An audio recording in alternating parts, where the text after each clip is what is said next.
जय जगन्नाथ सांग मैंने आज आम बनइबा कोसला साग। बर्तमान भल भाव सागटा को बाछि नवा। सागटा को भल भाव बाछि नेला परे ताको भल भाव धोई दे छोट छोट करी काटी नवा। आम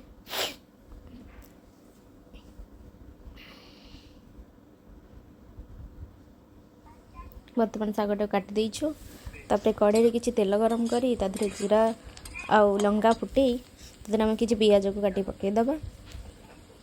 पियाज बर्तमान आम रेड हो आसला देखी तापर आम काटी रखि साग को पकई दबा।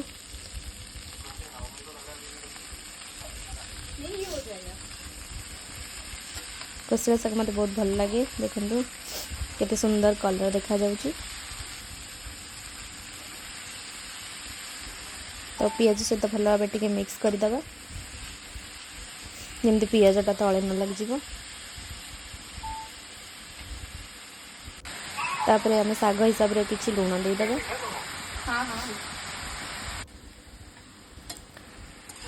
तापर ताको भल भाव हाई फ्लेम रे भाजीबा।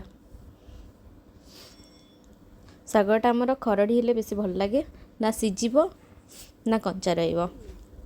पानी देखिए आप भल भाव ये सुखी जाइए माने आम प्रॉपर्ली साग ए आसलानी। कोसला साग पखाल भात सहित खाइबे बहुत टेस्ट लगे। ना अरुआ डालमा कोसला साग बहुत टेस्ट लगे।